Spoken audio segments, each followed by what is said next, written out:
Halo Tribuners dan juga Sobat WK. Selamat malam, bertemu lagi dengan saya Joanita Ari dalam program Talkshow Edukasi Seksual bersama dengan Dr. Binsar Martin Sinaga. Selamat malam dokter, dan juga Kang Cecep. Selamat malam. Terima kasih sudah nemenin saya di sini dokter. Terima kasih sudah berkenan untuk hadir dan memberikan edukasi untuk kita semua.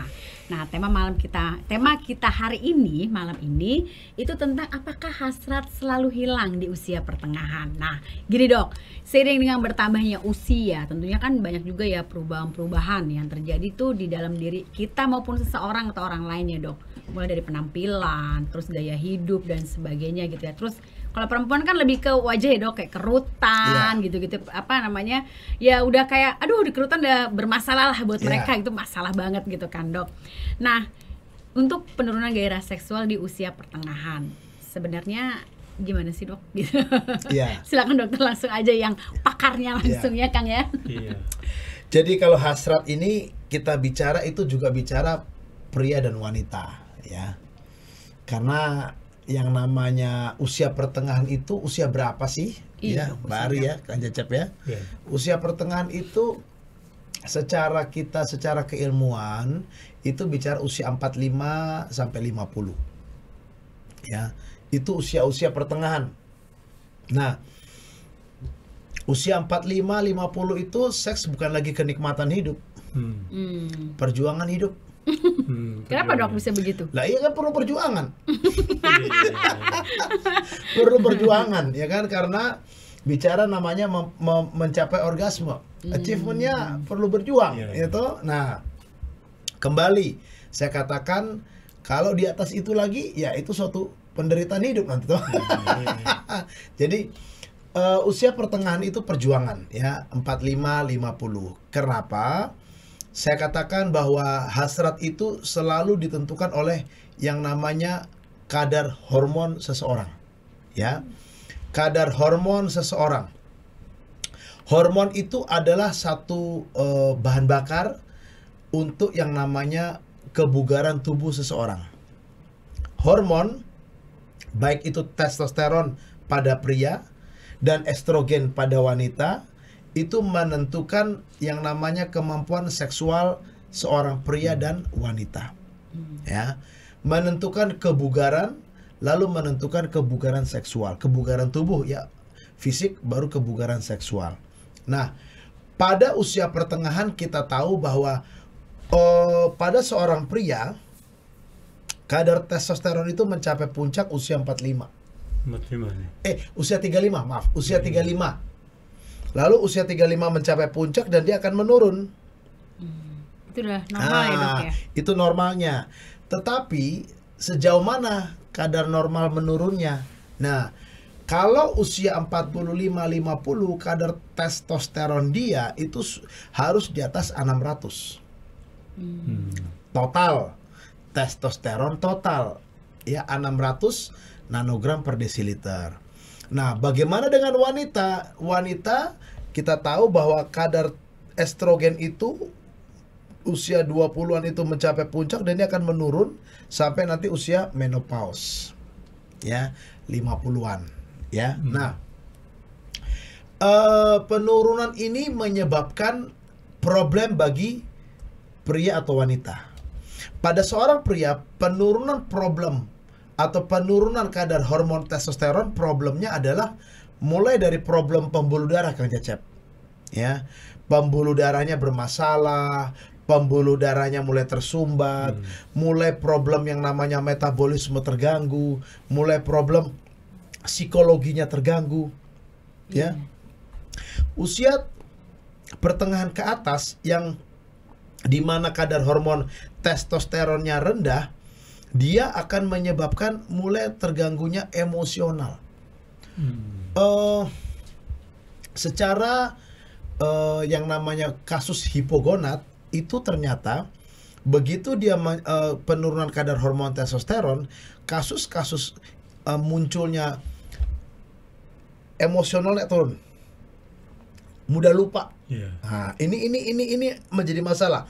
Belum lagi kepadatan tulangnya mulai berkurang, artinya mulai tubuhnya sakit-sakit Mbak Ari, ya Kang Cecep ya. Baik pria maupun wanita ya dok ya? Ini pria dulu. baik. Nah, untuk testosteronnya. Jadi akhirnya kita bisa bayangkan penurunan kadar hormon testosteron itu mulai tidak bugar, lalu pembuluh darah, dalam hal ini pembuluh darah di penis itu mulai bermasalah.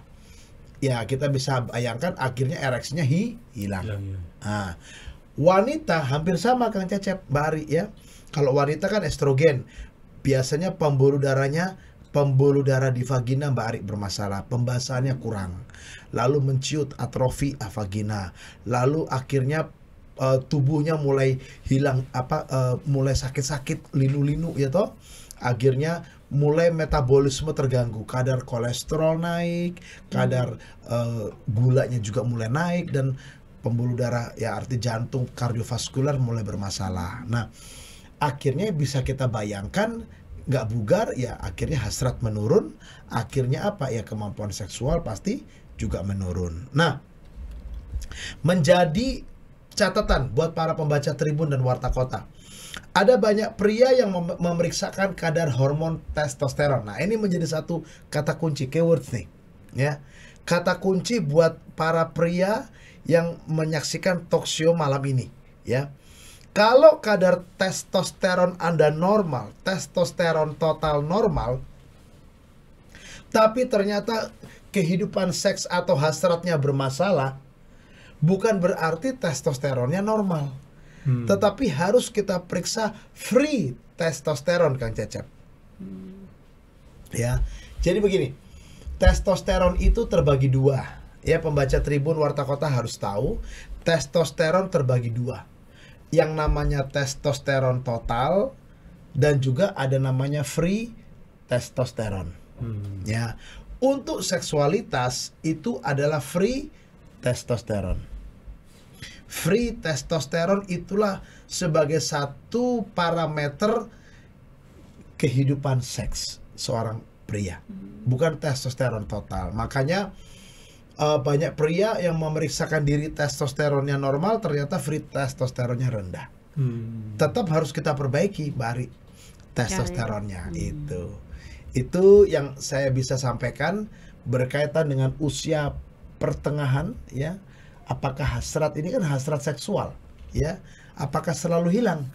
Ya, saya mau katakan 80-90% pasti akan menurun. Bahkan hilang.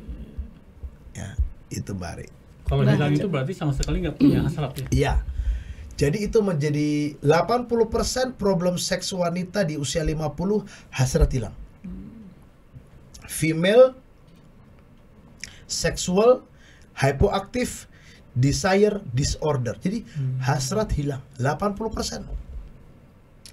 Pria hampir sama. Udah hilang, akhirnya kita bisa ngebayangin ereksi juga hilang. Nah, bermasalah gitu. Terus dok, supaya nggak hilang kayak gitu, ada nggak sih dok kayak misalnya kayak terapi atau mesti harus melakukan apa gitu untuk jaga hasratnya dia supaya tetap ya tidak berkobar-kobar sih, tapi minimal tetap adalah ketika dia pulang ke rumah tetap berhasrat lah sama pasangannya gitu dok. Artinya dia tetap menjaga lah ya untuk hasrat stabil, itu ya stabil. Kembali sih saya harus katakan bahwa apakah memiliki gaya hidup yang beresiko tidak? Si prianya ini, dia perokok, peminum, ya, stres berat, lalu ada kondisi-kondisi penyakit tertentu, ya, nah itu juga bisa menyebabkan kadar hormon testosteronnya cepat rendah, itu Mbak Ari. Nah, kembali gaya hidup harus diubah, otomatis kan Cecep, ya kan, gaya hidup. Lalu yang kedua, kalau punya komorbid atau penyakit segera diobati. Lalu yang ketiga, bila memang kadar testosteron dia rendah, ya harus diperbaiki gitu. Nah, menjadi masalah buat pembaca Tribun Warta Kota, berapa sih kadar testosteron ini? Kalau kadar hormon estrogen itu nggak bisa kita patok. Ya Kang Cecep, Mbak Ari ya. Artinya tidak ada patokan khusus, wah hormon estrogen wanita itu sekian, tapi biasanya di bawah 20 ya, yang di bawah di bawah 10 ya, tidak diperbaiki atau tidak dalam pengobatan di bawah 10 pikogram per mililiter itu biasa bermasalah. Tapi kalau si pasca menopause kan 50 pertengahan ya Mbak Ari ya. Nah itu pasca menopause. Nah yang menjadi masalah wanita pria. Karena pria nggak ada menopause. Nah, terus gimana tuh? Adanya andropause. Andropause itu sebetulnya istilah yang nggak terlalu tepat. Karena nggak ada pausnya. Yang ada pause. Kapan pria paus? Ya, nggak ada paus pria. Nyambung ya terus. Hah? Nyambung terus. Ya toh, nggak ada pausnya ya. Yang ada namanya LOH, low onset of hypogonad. Jadi umur yang makin meningkat, testosteron kadarnya menurun. Ya kan? Nah, menjadi patokan buat membaca Tribun Warta Kota harus tahu berapa kadar testosteron. Ini penting. Karena banyak yang periksa 193 paling bawah 740 nanogram per desiliter nih. Dia pikir, ya banyak pria berpikir gini, kalau di kadar itu aman gitu ya, Dok? Aman. Tidak. Ternyata gitu, Dok? Tidak.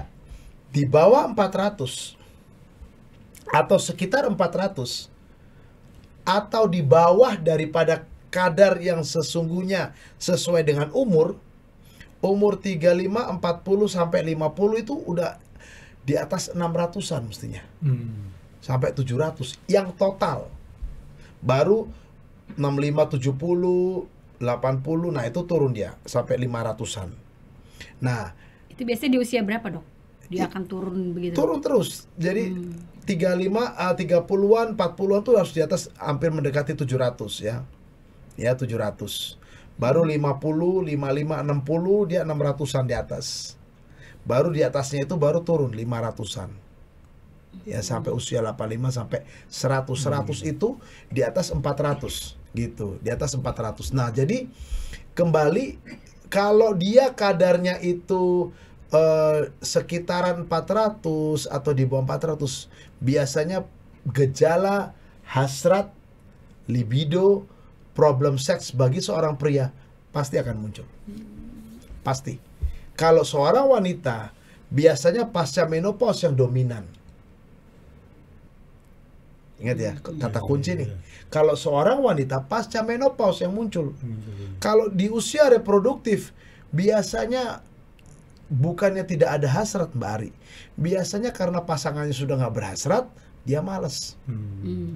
Faktor psikis berarti ya? Ya, kembali saya katakan seksualitas buat seorang wanita biasanya dipengaruhi oleh yang tadi hubungan relation. Kalau pria kan enggak. Man is a sexual man. Ya ngelihat perempuan bahan bajunya kurang on. Yang cantik on. Nah, kalau wanita kan enggak. Nah, itu bedanya antara si pria dengan si wanita. Ya, gitu ya. Baik, Dokter. Silakan balik. Silakan Kang Gecep. Oke, kalau misalnya yang paling signifikan ini, Dok, penyakit yang mempengaruhi kurangnya hasrat seksual itu apa? Kita harus tahu tentang istilah sindroma metabolik. Sindroma metabolik. Ya. Sindroma metabolik itu adalah kasus di mana kekurangan hormon testosteron buat seorang pria, ya pembaca Tribun Warta Kota harus tahu, yang disertai penyakit atau kondisi sakit. Ada 3 yang penting di sini. Hipertensi, diabetes, dan yang namanya dislipidemia. Dislipidemia ini bahasa kedokterannya atau bahasa awamnya itu kolesterolnya meningkat, lemak meningkat. Kolesterol, LDL, trigliserid. Nah, itu biasanya problem hasrat pasti akan berkurang. Gitu, ya.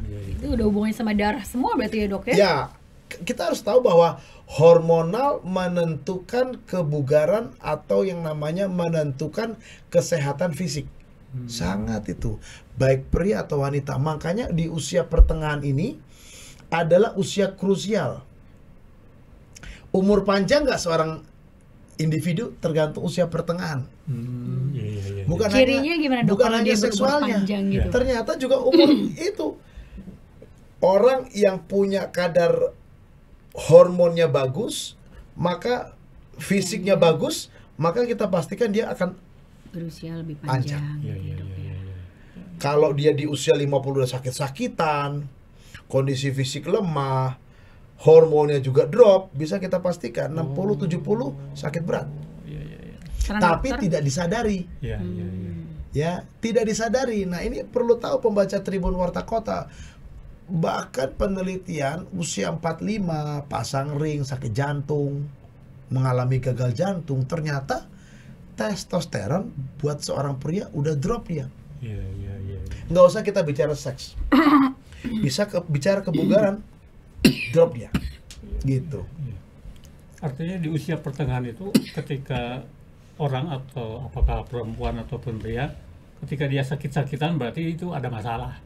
Ada Iya. masalah termasuk Hormonal. termasuk berpengaruh terhadap gairahnya ya. Ya, jadi dia begitu dia punya penyulit, punya gangguan fisik, maka akan menyebabkan terjadinya gangguan kebugaran seksualnya, Kang Cecep. Gitu. Iya, iya. Itu menjadi satu tanda, menjadi satu parameter, menjadi satu patokan. Makanya pada seorang individu dengan komorbid pasti akan mengalami gangguan kebugaran seks ya. Jadi Nah. pembaca Warta Kota Tribun, hati-hati. Ya, jangan pernah penyakit itu dibiarkan. Iya, iya. Harus diatasi gitu. Nah, Dok, kan tadi hipertensi, Ya. diabetes, Diabetes. kolesterol. Kalau lambung ini Nah, Dok? Onda. Kan problem sendiri. kalau lambung ya, kalau lambung ya. Kalau lambung mah ya setiap orang ya. Iya. Apalagi di usia-usia yang 40 ke atas dengan kerja, stres hidup, pasti ada sakit lambung, Oh, pasti. pasti ya. Ya. Pola makan pedas, ya makannya bermasalah, merangsang, pasti. Ya. Dok, tadi kan kalau soal penyakit yang disebut tadi yang 3 itu kan kalau kata Bari kaitannya dengan darah. Ya, Berarti ada hubungannya dengan pola makan. ya. Makanya saya katakan tadi dalam beberapa talk show saya katakan pencegahannya bagaimana. Nomor 1 gaya hidup, dan gaya hidup di dalamnya pola makan, Bari. Ya kan Cecep ya. Termasuk waktu tidur segala ya dok ya. Yes, tidur. Nah, kita perlu tahu dulu. Saya pernah bicara di talk show kita, mungkin pernah ingat nggak tentang bagaimana proses yang namanya pengeluaran racun-racun di tubuh. Iya, iya, iya. Jam tidur ya dok? Ya, jam 9 itu kelenjar getah bening sudah mulai mengeluarkan. Ya, saya termasuk melanggar sebetulnya. Susah Kenapa, Dok? banget tidurnya. Iya, Untuk iya, iya. tidurnya jam 10, jam Begadang terus ya, Dok? ya jam 12, jam 1 saya baru tidur. Tapi rata-rata orang usia produktif kan begitu ya dok? Iya. Nggak bisa tidur Betul. di jam 9, Iya. minimal tuh jam 11 Kakek gitu. nenek yang baru jam 9 tidur kali ya. Udah pensiun ya. Nah, Ya. sekarang pertanyaannya apakah itu masih relevan teori itu dok? Tetap relevan. Artinya begini, kita nggak bisa paksa yang namanya tidur jam segitu, tapi at least minimal stressless lah. Nggak Manajemen ada stresnya berarti ya dok? tidak ada sesuatu yang, makanya saya ingat ya, saya dulu kan masih pekerjaan sebagai dokter umum, jaga di IGD. Setelah usia makin tua, saya wah nggak bisa ini, saya bilang. Karena stres sampai pagi, stresnya nggak bisa begini. Dan pasien datang terus ya dok ya? Apalagi kegawat daruratan, toh sakit jantung, yang trauma, kecelakaan. Nah, jam 9 itu kelenjar getah bening mulai keluarin racun. 9 malam. Iya, iya. Baru jam 11 itu yang keluarin tuh liver. Makanya nggak boleh makan malam tuh. Makan malam terlalu malam nggak boleh. Iya, iya. Karena beban buat hati. Baru jam 1 itu paru-paru. Makanya kalau sakit batuk, jam 1 ke atas itu Iya, batuknya makin kenceng. Makin kencang ya. Karena paru-paru mengeluarkan racun. Baru jam 3 itu apa? Ginjal. Makanya kencing. Iya, iya. Jam 4 ke atas tuh pasti kencing. Baru jam 5 usus. BAB pagi hari. At least minimal sudah terjadi pembentukan feses. Sehingga muncul namanya keinginan untuk buang air besar. Nah, itulah namanya siklus anti-aging, siklus pengeluaran racun. Nah, kembali saya katakan seks adalah tanda akhir. Ya, saya ulang ya. Seks adalah tanda akhir kebugaran fisik seorang manusia. Iya, iya, iya. Loh iya toh. Tidak mungkin orang dengan komorbid, ya, pembaca Tribun Warta Kota harus tahu, tidak mungkin orang dengan komorbid bisa mempertahankan kehidupannya tetap bugar, apalagi seksnya tetap bugar. Seks itu harus dijaga. Makanya saya katakan tadi, gaya hidup, ya, atasi komorbid. Ini dua. Hormon akan tetap bagus. Begitu hormon tetap bagus, maka kita bisa pastikan umurnya lebih panjang, tapi tetap bugar. Jangan umur panjang di rumah aja. Umur panjang dengan sakit-sakitan. Mau Kang Cecep begitu? Ya nggak mau, tau. Kualitas hidup harus juga. Sampai 70 kalau bisa masih tetap berkarya. Iya toh, begitu. Sampai 80 90. Ya, 80 90. Betul. Gitu. Itulah artinya pembaca Tribun Warta Kota. Hasrat ini akan selalu menurun. Betul. Apalagi kalau gaya hidupnya bermasalah. Iya. Nah, itu Kang Cecep. Dok, saya ada pertanyaan ini karena menyangkut usia pertengahan. Ya. Saya pernah membaca buku Homo Deus. Homo Deus. Deus kan, yang apa? Saya punya tuh buku. Hadiri itu. Di situ kan disebutkan bahwa dengan kemajuan kedokteran yang semakin canggih dan semakin modern, manusia itu bisa berumur panjang. Bahkan dia mengatakannya, kecuali perang, musibah alam atau kriminal, katanya orang tidak bisa mati karena umur panjang. Umur panjang. Nah, tapi itu sih pendapat dia kan. Kalau saya sih asik aja membaca itu, tapi tidak percaya kan. Kecuali katanya perang, pembunuhan atau musibah alam, manusia tidak bisa mati karena faktor kesehatan makin bagus. Bagus, betul. Dunia kedokteran makin canggih, obat-obatan makin bagus. Nah, kalau menurut dokter bagaimana itu? Ya, sebetulnya apa yang dikatakan oleh buku tersebut sebetulnya di dalam keilmuan kedokteran itu juga relevan atau bersamaan. Dengan tingkat yang namanya, sekarang kan kita tidak lagi bicara kuratif. Ya. Kita sekarang bicaranya preventif. Bagaimana gaya hidup dikontrol, gaya hidup diperbaiki, dalamnya pola makan, dan komorbid atau penyakit diobati. Ya, berbarengan jalannya nih. Maka kita tahu kadar hormon yang berperan pada hasrat ini akan tetap baik. Nah, sekarang kan penemuan, orang makin terbuka, keilmuan makin terbuka. Wah, kadar hormon diperiksa, diperbaiki, maka kita bisa pastikan usia makin panjang. Itu Mbak. Jadi ada relevansinya. Ada, sangat ada relevansinya. Maka saya sering katakan buat para pembaca Tribun Warta Kota, kalau seorang pria atau seorang wanita dia kadar hormonnya bagus dengan penyakit yang pertanyaannya apakah tidak ada sakit? Tidak mungkin. Faktor tubuh makin tua pasti ada namanya penurunan, tapi bagaimana mengontrol itu tahu? Kalau dia usia tua lanjut, kadar hormonnya bagus dan komorbidnya atau penyakitnya ini bisa dikontrol, maka usia akan panjang.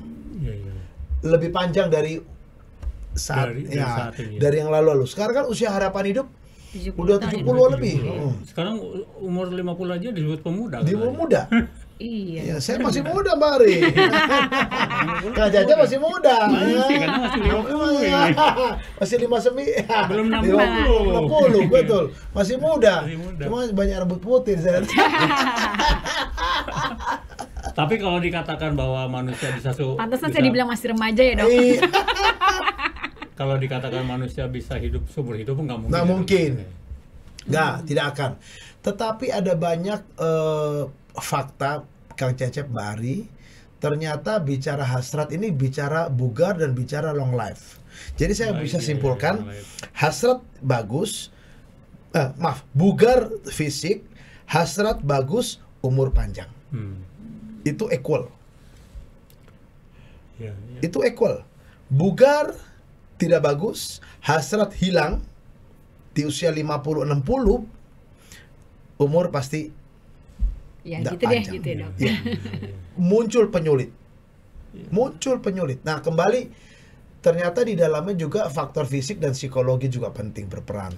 Ya kembali dalam tadi stress management toh. Ya. Ya itu Mbak Ari ya. Tadi kan Jadi sama-sama berhasrat dalam bertanya tapi ini. Ya. Manajemen kesehatan ini harus dimulai dari sejak usia dini, Dok. Iya. Berarti kan, karena kan kalau misalnya dari sejak usia dini manajemennya kurang bagus, ya sudah sakit-sakitan juga kan? Yes, tadi, kan? gaya hidup. Dari usia anak-anak sebetulnya. Dari usia anak-anak. Betul. Kalau dilihat dari model Indonesia ini, dari riset kecil-kecilan dokter lah yang datang, sebetulnya di Indonesia ini gaya hidupnya bagaimana, Dok? Kita tuh gaya hidupnya sebetulnya banyak yang belum sehat. Contoh dari pola makan. Nggak makan nasi, belum makan. Nah, padahal masih karbohidratnya tinggi, gulanya tinggi, ya kan. Lalu pekerjaan, ada arti toh Kemenaker itu 40 jam 1 minggu Mbak Ari. Iya.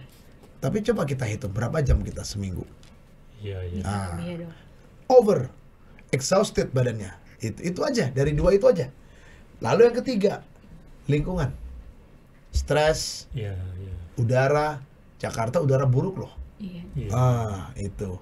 Nah, jadi kembali pembaca Tribun Warta Kota, saya mau katakan bahwa gaya hidup itu harus dimodifikasi sedari anak-anak, usia anak-anak. Itu ya, Kang Cecep. Baik. Kalau tadi kan dokter menerangkan itu kan versi ya untuk laki-laki ya, Dok, tadi ya. Kalau untuk wanita itu sendiri laki-laki perempuan tadi. Oh, sama ya, Dok? Sama, cuman ada penekanan tadi testosteron pada pria, estrogen pada wanita. Tapi tadi bicara gaya hidup tuh sama, pria wanita sama. Karena bicara yang namanya organ tubuh itu hampir sama pria wanita. Cuman pembeda adalah testosteron dan estrogen. Tapi manifestasinya hampir sama. Gitu. Ya. Oke, baik. Demikian. Masih ada, Bari? Sudah cukup Kang Cecep. Oke, Dok, kalau misalnya tuh apa tadi yang dikatakan oleh dokter mungkin bisa disampaikan dalam highlight terhadap pembaca Warta Kota dan Tribun. Lebih baik. Kesimpulan saya ya dalam talkshow kita malam ini adalah bahwa gaya hidup nomor 1 ditentukan sedari awal, sedari anak-anak. Ya, gaya hidup akan menentukan kebugaran, dan kebugaran itu ditentukan juga oleh hormonal dan bagaimana mengendalikan komorbid atau risiko atau penyakit yang diderita. Sehingga kita percaya hasrat akan tetap dipertahankan sampai usia menua. Yang kedua, tidak bugar, hasrat hilang, kita bisa pastikan hidup nggak bisa panjang. Artinya long life-nya berkurang. Ya, nah yang ketiga, mempertahankan kadar hormon ini penting, estrogen maupun testosteron bagi seorang pria ataupun wanita. Estrogen pada wanita, testosteron pada pria. Kebugaran seks itu ditentukan, atau yang namanya kebugaran fisik menentukan hasrat. Hasrat itu akan berpengaruh kepada pembasahan vagina pada wanita, dan hasrat akan berpengaruh pada ereksi dan ejakulasi pada pria. Ya, sex is not everything, Kang Cecep. But without sex, marriage living is nothing, Bari. Ya, itu dari saya. Kesimpulan, saya praktek di Depok, di Bogor ataupun Jakarta Selatan. Bapak Ibu pembaca Tribun Warta Kota yang ingin bertanya, silakan WA, chat ya, chat saja. Jangan telepon ya, chat di 0813 8231 7586. Saya ulang, 0813 8231 7586. Terima kasih. Ya, semoga bermanfaat bagi pembaca Tribun dan Warta Kota. Baik, Dokter Bari, pembaca Warta Kota dan Tribun. Kalau Anda ingin sehat, mulailah dari sekarang manajemen stres yang baik, pola makan yang baik, dan juga pola kerja juga harus diatur ya, betul. Jangan terlalu banyak begadang. Nanti kita akan ketemu lagi minggu depan dengan topik yang lebih seru. Salam sehat. Salam sehat. Terima kasih, selamat malam. Jangan lupa subscribe ya. Oke, terima kasih. Jangan lupa subscribe ya.